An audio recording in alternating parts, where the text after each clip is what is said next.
In this video series, we are going to start a very basic course for any newcomer who wants to learn the website development. So here in this video series, we are going to start HTML, using which you can definitely learn how to create a simple web page. And after that, when you will be done by creating number of web pages, you can simply link them up logically in order to create a bigger aspect that is called the website. Whatever website you can make using HTML will remain static unless and until you will include any server-side methodology in order to make them dynamic.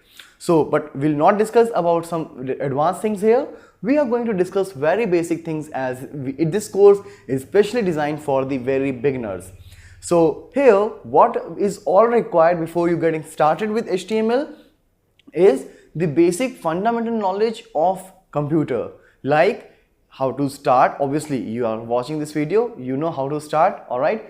You should be familiar by how to create the files, how to create the directories. You should have a basic text editor, like I'm a Microsoft user, Windows user, so I will just use those as a text editor where I will write the HTML. And once I'm done with writing the HTML, I would like to see the output, and you can see the output in any web browser. Like we do have a lot of browser like Chrome, Firefox, Internet Explorer, Safari. As per your requirement, as per your choice, you can just get a free browser online and you can start working on HTML. So this is the only requirement. Now, before getting started more about the HTML, let's get some basic idea what this HTML is all about. So basically, HTML stands for Hypertext Markup Language. So let's understand what this word Hypertext Markup Language stands. Language is a very simple thing. Like whenever I would like to make a communication, I will use a language. Like right now, we are communicating with each other. So I'm using English as a language. But here, by the time I will start creating a web page, I will use a separate language called HTML, which will be understood by a web browser. How a browser understands that? Because every browser has a parser which reads the HTML and accordingly it will show the output. When I say markup language will represent any tag-based language. Tag-based language is something where the angular brackets like the less than and greater than symbol will comprise a tag. I'll show you how the tag-based language looks like. We do have a lot of tag-based language nowadays, but here we'll show you the basic structure of any tag-based language, and especially here we'll talk about the HTML. And hypertext. What this hypertext is all about? Basically, whatever text you require in order to create a web page is a hypertext. If that particular text contains a link, means that link for some other location, maybe some other page or some other location on the same page, that text will be called hyperlink. Alright, so what I said, whatever text is required to create a web page is hypertext, and if that hypertext contains a link to other location, it's a hyperlink. Alright, so hypertext markup language, this is all about the name. Now, as I said, this is a tag based language. Alright, you can see it's a tag based language used to create the web pages. So whenever you would like to create a website, it will start by creating a single web page to multiple web pages, and then after linking them logically, it will be a website, because website is nothing but logically linking of the web pages. It is created by Berners-Lee in the end of 1991, and this language from that time onward is being used in order to create a basic structure of the web pages. Like whenever you create a web page, what you put there? Maybe a line, some table, some images, headings, list, whatever. So whatever you want to put on a web page, including a media or something, you can use HTML in order to do that all.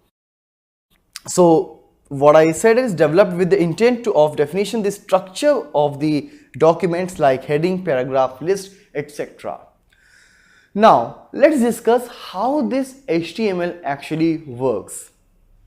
So basically HTML is sent from server to client's browser. What is that?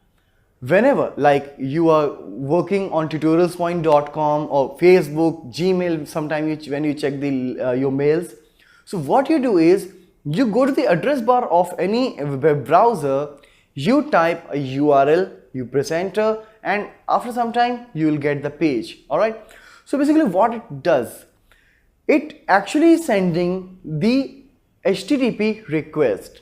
Yes, basically whenever you are making a communication over the network means it's internet. Alright, so whenever a communication takes place over the network, some kind of protocol is required, and that protocol will be nothing but the rules and regulations in order to create the communication successful. So depends what kind of material we are going to transfer over the network, we will use that particular protocol. So here which protocol am I working with? I'm working over HTTP protocol, that is hypertext transfer protocol. Transfer, you all know what is transfer, and protocol is a rules and regulation. Again, the term hypertext is here, and what I said just now, hypertext is the text which is used to create a web page. Alright, so whenever a client is making a request, http://www.facebook.com, whatever site you are seeking for, you are making an HTTP request, and what it is doing actually is, if your request is valid, listen, there are a lot of things that goes on the background, but as I said, this course is for beginners. I am not going to cover all the advanced methodologies here, but I am taking in a very basic example. So as here you can see, it's a server, here are the client, and they are connected with the internet. So whenever a client browser, obviously when I say client will make a request through the browser because it is in HTTP protocol. So the client is making a request to the server, and every time when an HTTP request is made, if that particular request is valid, means if the client is authorized to access that particular page, only then the HTML of that particular page will be sent from server to client over the network using HTTP protocol.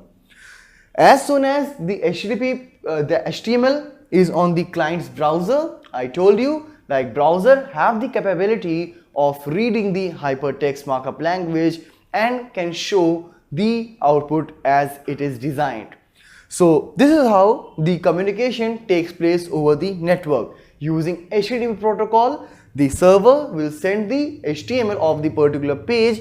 As I said, in a website there could be a number of web pages, so whichever page is required, the server will send that particular web page over the network to the client browser, and browser will read the information and will show it to the user. So let's see how the HTML looks like. So here you can see it's HTML. These are the tags, like the angular brackets I was talking about. These are the tags. So whenever an HTML document is need to be created, we'll start it with the HTML tag, we'll finish it up with the closing tag of HTML. As you can see, what is the closing tag? We are putting the slash just before the name of the tag. This is the opening tag and this is the closing tag. Alright, so majorly means basically most of the tags which we will learn will have the pair, like opening and closing. We do have some non-pair tags which I will discuss during the course curriculum itself. So any HTML document can be classified into two basic parts, that is the head and the body. Like a human body, first we have the head and then we have the body. So head is for the identification, why this page is being created. So that will be containing the title tag. Alright, that will be stored inside the title tag. So this is document title. Now you can also put some of the resource like things like any JavaScript code or style sheets which you want to use later in the document, but we will not cover those things here. So let's keep it till title for now. And now comes the body. Body is something which is the main area of the web page, means whatever you see in the browser is the body part. So here I'm just putting a heading which is H1.